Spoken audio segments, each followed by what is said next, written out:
The president looks to be repeating a familiar loop in the wake of another mass shooting.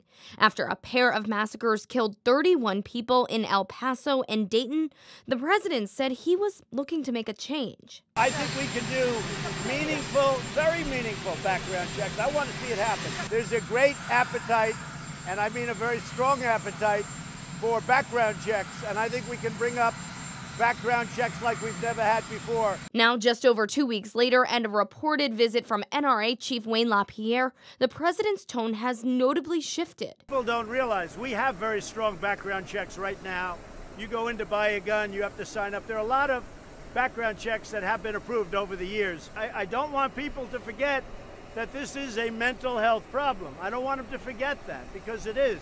It's a mental health problem. This despite increased calls by members of both parties to pass new laws, among them background checks. The Giffords Law Center says 90% of Americans support background checks for all gun sales. House Democrats passed a background check bill in February with the support of 5 Republicans.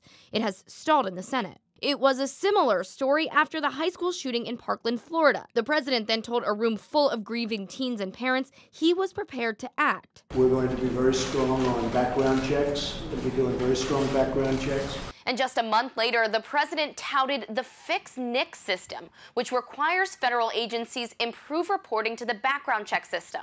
It would also encourage states to add information to the federal database. And, you know, fixing the background checks was so important.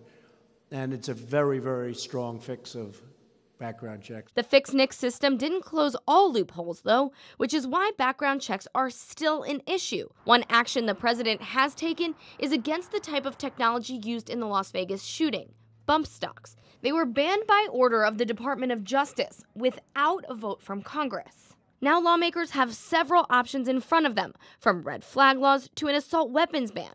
House Democrats plan to push new legislation when they return after Labor Day.